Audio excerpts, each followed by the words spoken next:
Dobar dan vsem. Skušajmo razumeti formule glede poševnega meta. Torej, imamo neko telo, ki ga izstrelimo pod kotom alfa z začetno hitrostjo v nič z višine h. To se bo gibalo po parabolični tirnici, dokler ne zadene tla. Torej, postavimo en koordinatni sistem x, y, tako da se lahko v vsakem trenutku določi koordinati x in y telesa, ki se giblje. Bomo vse obravnavali ločeno v smeri x in v smeri y, torej tudi to začetno hitrost v nič razstavimo na vodoravno komponento v x in navpično komponento v y. Sedaj, v navpični smeri deluje gravitacija in imamo to začetno hitrost v nič y proti gor. Torej se govori o navpičnem metu. Tukaj imamo formule navpičnega meta, le da namesto h sem napisal s, da se ne bomo motili s tem h. Torej, v vodoravni smeri pa nimamo nobene sile, ampak tukaj, ko obravnavamo vse te stvari, zanemarimo trenje in zračni upor. Torej, če nimamo nobene sile in nimamo niti trenja zračnega upora, v vodoravni smeri imamo enakomerno premočrtno gibanje. Telo se giblje zmeraj z isto hitrostjo, vodoravno. Ta je formula za enakomerno premočrtno gibanje. Hitrost je pot ulovljeno čas. To formulo lahko obrnemo, tako dobimo, da pot je hitrost krat čas. Sedaj lahko napišemo torej formule.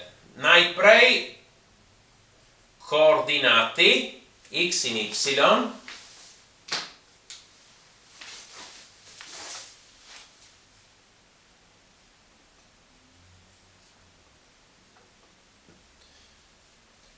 Torej, v vodoravni smeri imamo enakomerno gibanje. Ta pot, x tukaj, je hitrost krat čas.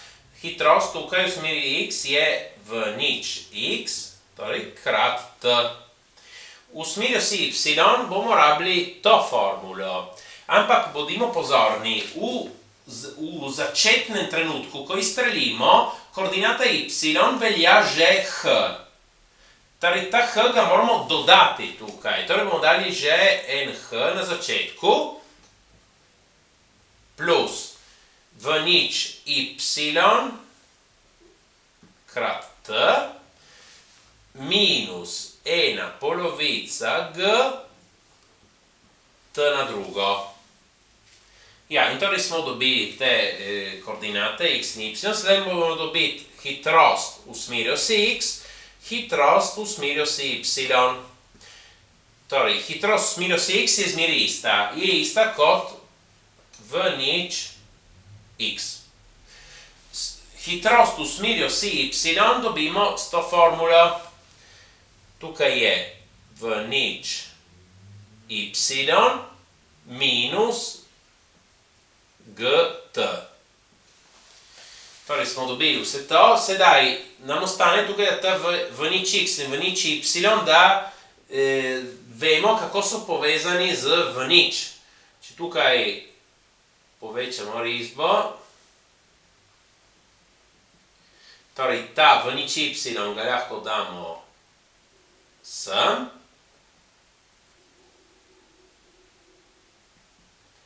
tukaj imamo v nič.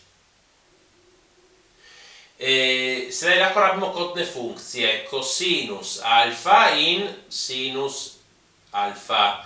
Torej, kosinus alfa je priležna kateta, ulomljeno hipotenuza v nič x, ulomljeno v nič.